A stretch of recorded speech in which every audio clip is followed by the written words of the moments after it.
Bonjour, je vais vous présenter le corrigé du croquis de géographie intitulé « L'inégale occupation du territoire chinois ».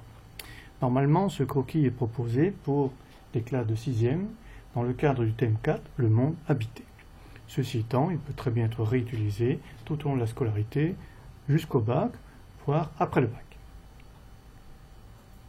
Je signale tout de suite que ce croquis, comme tous les autres, s'insère dans un apprentissage progressif et surtout dans une méthode pas à pas.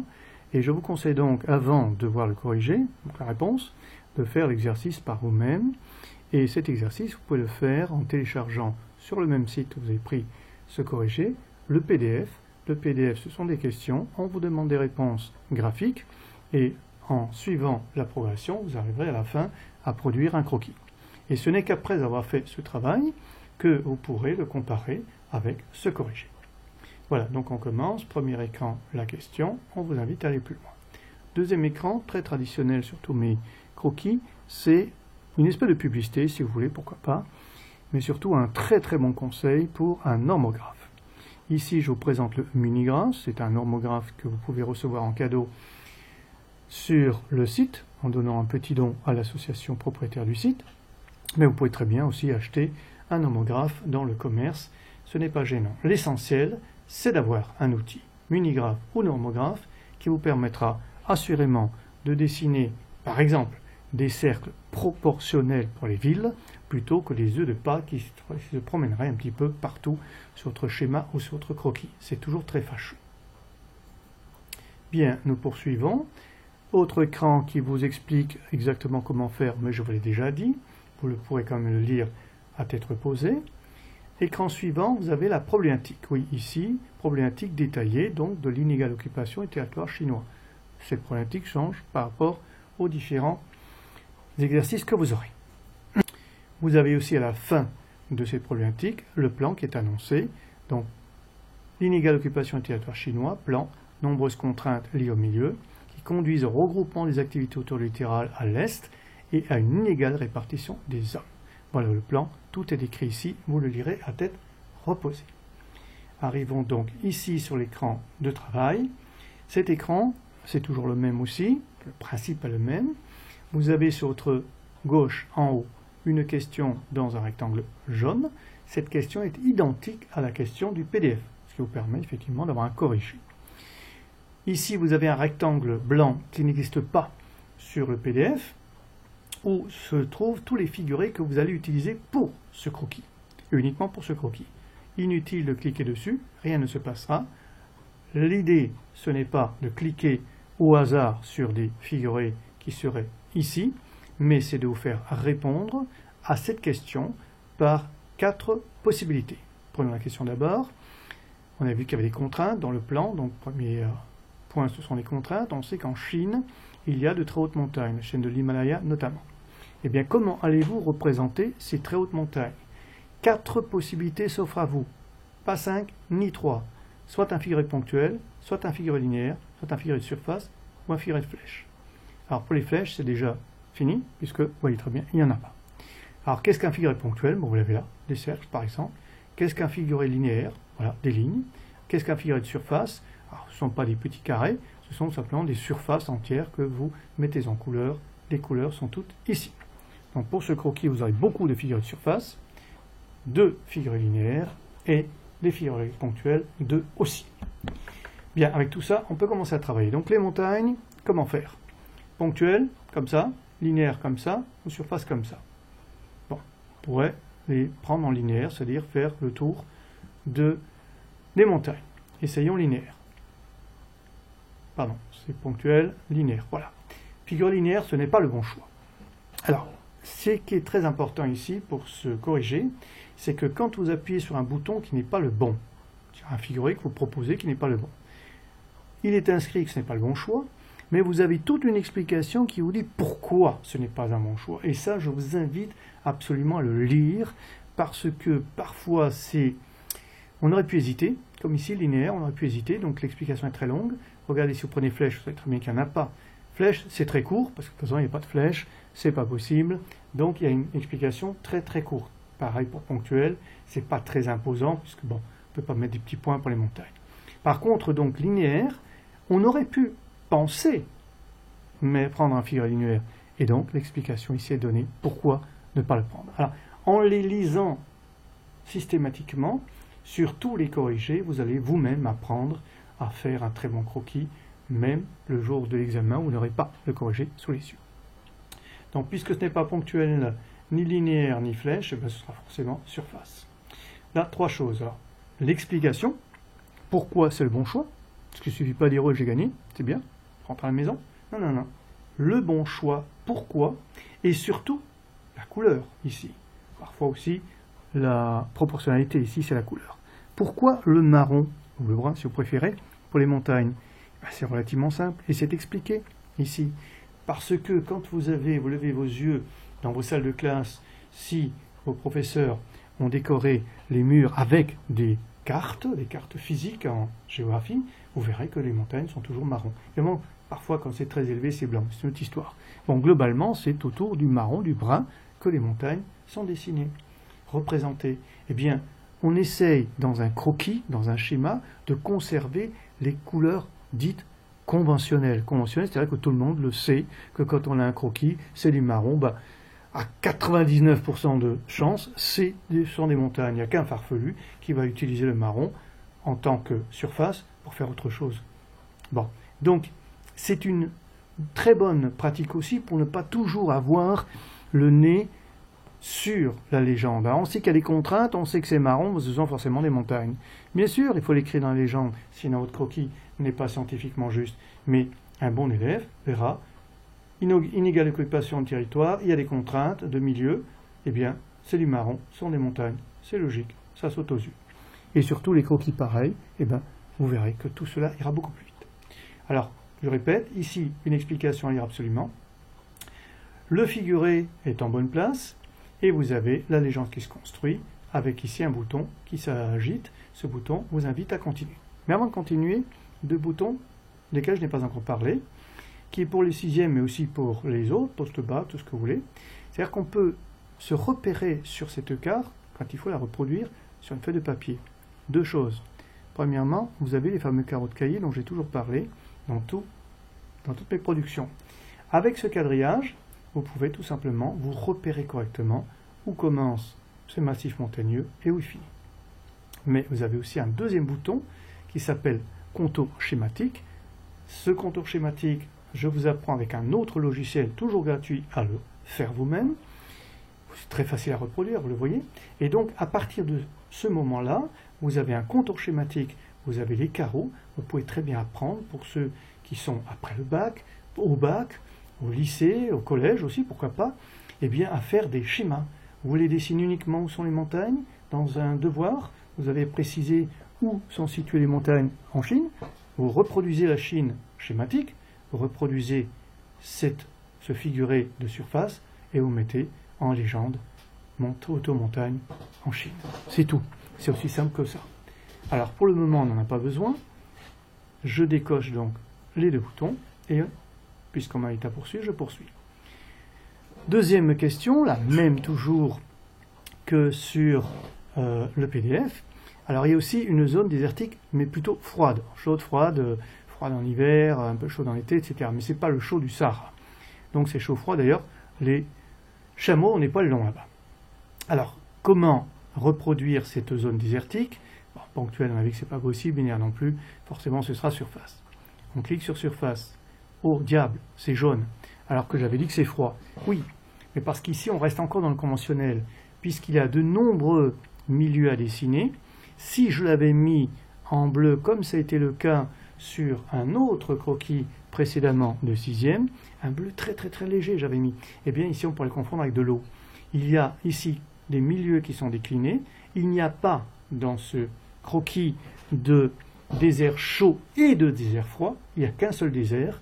Il est plutôt froid. Eh bien on va garder la couleur conventionnelle aussi, c'est-à-dire le jaune pour dire désertique. Donc pareil, ça s'inscrit en légende. Le figuré y est, je poursuis. Je poursuis, on me demande cette fois-ci quand il y a un milieu tempéré, froid et humide. Alors, milieu tempéré, froid et humide en Chine, Alors, je n'avais pas précisé tout à l'heure, mais vous l'avez peut-être noté sur le PDF, puisqu'en principe, vous l'avez fait, que toutes les réponses se trouvent sur un logiciel que vous pouvez télécharger gratuitement aussi, qui s'appelle le Cartoflash Prof SDLV, de la Chine en l'occurrence, et qui vous donne toutes les réponses, bien entendu. Avec, pareil, les contours schématiques et les carreaux de cahier pour le reproduire. Donc nous sommes ici au milieu tempéré, froid et humide. Alors toujours pareil, on va pas discuter longtemps, c'est encore la surface. Alors c'est un verre un peu soutenu. Pourquoi? Parce qu'il est tempéré, froid, humide, c'est-à-dire qu'il y a de toute façon de la végétation, donc il est vert, mais un vert légèrement atténué, n'est pas aussi vert que ce que nous avons pu utiliser déjà pour les forêts denses, parce qu'il est quand même froid, celui-là. Toujours l'explication qui est bien donnée. On poursuit. La Chine a aussi une zone à climat tempéré, avec des étés chauds et des hivers froids, donc très tranchés, chaud et froid. Et cette zone-là est propice à la culture du blé. Ça ne veut pas dire qu'il n'y a que du blé, mais c'est plutôt là qu'il y a le blé. Vous voyez qu'en principe, on parle du riz chinois. Eh bien, il n'est pas là, le riz. Il y a une zone de culture de blé. Alors, toujours pareil, on ne discute pas beaucoup. Ce sera certainement encore surface. Je vais en surface. Alors là, vous voyez, c'est un vert qui est un petit peu plus clair. Pourquoi? Parce que celui-là est très humide et plutôt froid. Lui, il est moins froid. Et donc, on tranche un petit peu avec ces deux verts-ci. Et vous pouvez déjà apercevoir que cette couleur, dont tout le monde sait que c'est la montagne, c'est logique, tout le monde sait qu'ici c'est une zone désertique, et donc c'est la raison pour laquelle je n'ai pas mis bleu, parce que ces deux couleurs-là, puisqu'on est dans une occupation du territoire chinois, on sait que ces deux couleurs-là vont rejeter toute implantation massive d'hommes et d'activités. Sur les sommets des montagnes, on ne met pas grand-chose. Dans les déserts, on ne met pas grand-chose non plus. Et là, on voit déjà apparaître, rien qu'avec les couleurs, une réponse à mon croquis inégale occupation. Là, pas beaucoup d'activités, pas beaucoup de gens. Là, par contre, c'est vert. Pas un vert très prononcé des forêts denses qu'on connaît, mais un vert un petit peu plus tendre. Et bien là, les activités, les hommes vont déjà pouvoir s'installer. Donc j'ai trouvé, je poursuis. On me dit aussi qu'il y a du riz. Alors, le riz, lui, est dans un milieu subtropical. Alors, où se trouve ce milieu subtropical? Il ne reste plus grand-chose, puisque c'est en jaune ici. En blanc, pardon, excusez-moi. Donc, toujours pareil, on va taper dans les surfaces. Je suis à peu près sûr de gagner. Et voilà, le milieu subtropical. Alors là aussi, petite nuance. Souvent, le milieu tropical ou subtropical est présenté en une espèce de couleur orangée. Là, j'ai préféré la couleur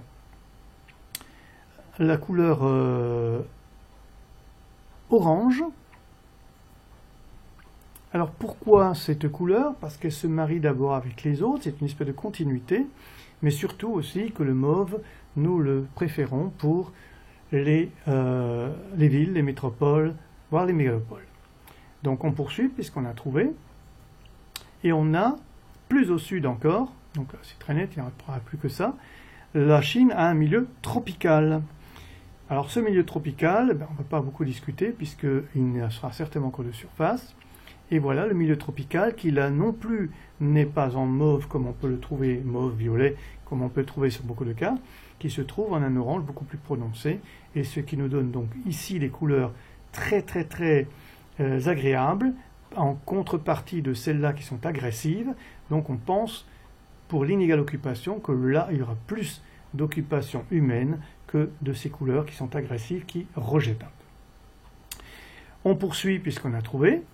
Et la Chine a souvent été qualifiée d'usine du monde. C'est vrai qu'aujourd'hui, d'autres pays produisent, voire même pour la Chine, pays africains qui produisent pour la Chine, mais enfin la Chine produit encore beaucoup. Et ces usines ont toutes été concentrées sur un espace. Alors, on se doute bien qu'elles ne sont ni là ni là. Où sont-elles vraiment et comment le dessiner? Alors, on peut penser à la lumière. En surface, on n'a plus grand-chose, on n'a que ça. Donc, linéaire, essayons de voir, ce n'est pas bon. Et c'est expliqué pourquoi. Donc ponctuel, on ne va pas dessiner les usines, certainement pas. Et flèche, ça n'existe pas. Donc c'est encore surface. Et bien surface, regardez voir, c'est un figuré de surface qui est un peu spécial. Ce ne sont pas des lignes, puisque un figuré linéaire, c'est quelque chose qui est tracé, qui est bien précis. là, c'est en fait une surface qui est délimitée, mais comme on a déjà des couleurs en dessous, donc d'autres figurés de surface en dessous, on ne peut que rajouter des traits par-dessus. Alors en plus, c'est quand même intéressant parce que cette zone va se trouver, grâce à ces traits parallèles, va se trouver surchargée. Et c'est bien là ce que la réponse à notre problématique, c'est bien ce qu'on veut montrer, inégale occupation de couleurs qui rejettent, on l'a bien dit, peu d'installation, rien que la couleur déjà l'annonce. Mais en plus de ces couleurs qui sont beaucoup plus tendres et qui peuvent accepter, on a une surcharge qui est faite graphiquement, justement pour montrer qu'il y a beaucoup d'activités d'hommes qui s'installent ici. On poursuit puisqu'on a trouvé. Mais l'inégale occupation du territoire, c'est aussi le résultat, évidemment, on le voit bien que tout se passe par ici, mais c'est le résultat des premières ouvertures vers le monde occidental qui a été faite par la Chine, et cette ouverture s'est faite à travers ces zones portuaires. C'est-à-dire ce sont des ports qui ont été les premiers à accueillir les activités commerciales avec le monde occidental. Comment allez-vous dessiner les zones portuaires? Attention, ce ne sont pas des ports, ce sont des zones portuaires. Donc des surfaces importantes au sol, mais sur ce croquis-là, évidemment, assez petite quand même, vu l'échelle. Alors, il ne nous reste plus de surface, on a tout utilisé, on n'a pas droit aux flèches, on a des ponctuels, on a des linéaires. Alors, on va essayer ponctuel, mais je vous l'ai bien dit, ce ne sont pas des ports. Voilà. Donc un port, voilà, ici il pourrait y avoir un port, donc ce serait un figuré ponctuel par contre. Mais un ensemble des zones portuaires qui sont assez grandes, il n'y a plus de surface, il n'y a pas de flèches, des linéaires. C'est curieux. Oui, regardez bien.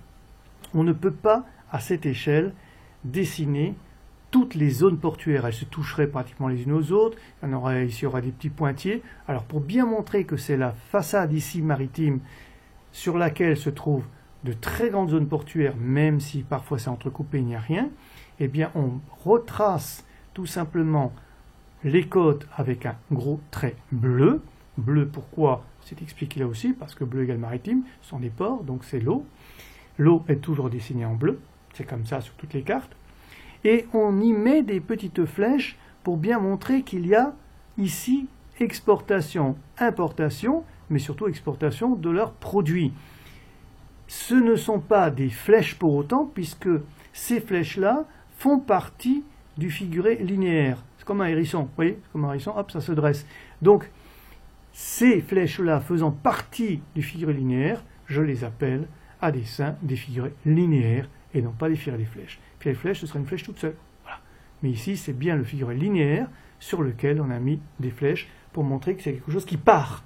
Voilà, ça part, ça exporte. Ça exporte.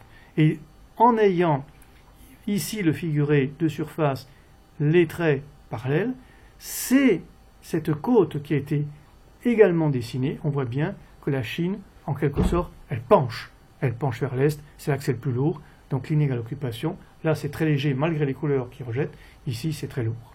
Mais ce n'est pas fini, parce qu'on m'invite à continuer. Il y a aussi de nombreuses villes millionnaires qui sont concentrées surtout vers l'est. Comment est-ce qu'on va dessiner les villes? Là, il n'y a plus tellement de choix, on ne peut pas prendre linéaire. Surface, il n'y en a plus, flèche, il n'y en a jamais eu, donc forcément ponctuel. Et oui, on retrouve ce que j'avais déjà dit, une ville c'est un cercle, et là, vous voyez bien des cercles proportionnels. Ici, il est indiqué à peu près quelles proportions ils font utiliser sur le minigraphe. À vous, après, de voir ce que vous prenez, minigraphe ou normographe. Et puis, on les met en mauve foncé. Pourquoi? Parce que sur tous mes croquis, je les souhaite mauve foncé. À de très rares exceptions, on le trouve en rouge. Et l'exception sera justifiée. C'est comme en français, il y a toujours une exception à la règle. Mais en principe, en une grande partie, les villes sont d'abord toujours des cercles, mais en mauve. Pourquoi? Parce que le mauve, c'est la couleur qui est la plus chaude, la plus forte, et donc ça ressort bien de votre croquis. Mais en fait, en mettant aussi toujours la même couleur, vous savez que si vous avez des cercles mauves, ce sont des villes ou des métropoles, bien sûr, ce qui est globalement la même chose, sauf que la définition n'est pas la même. Donc j'ai dessiné tout ça. J'ai fini? Non, pas encore. Je peux encore poursuivre. Dernière question. Comment je sais que c'est la dernière? Parce que j'ai fait le PDF, moi. Mais le peuplement de Chine est déjà ancien, c'est-à-dire que c'est inégale occupation du territoire chinois, c'est déjà très ancien. Alors comment est-ce que je peux dire que c'est ancien? Eh bien, je me retourne vers l'histoire. Vous avez en 6e une leçon qui porte sur la Chine. Et là, on me dit qu'il y avait déjà une muraille de Chine. Cette muraille de Chine, justement, qui délimitait l'endroit où les Chinois s'installaient par rapport à l'endroit où ils n'y étaient pas. Alors comment dessiner cette muraille de Chine? Alors le choix est vite fait, il n'y a plus de ponctuel, le linéaire ici est déjà pris, toutes les surfaces ont pris, c'est forcément linéaire. Donc c'est linéaire, mais on aurait aussi pu réfléchir. Une muraille, c'est une ligne, évidemment. Et bien voilà, la muraille de Chine, l'emplacement de la muraille de Chine.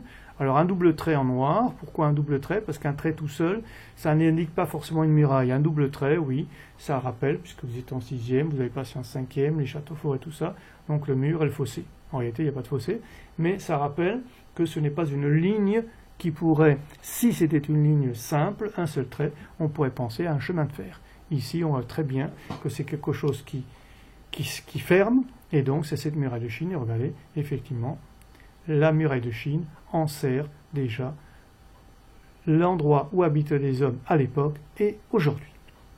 Donc, j'ai normalement fini, non, mais je continue encore, et pourquoi donc?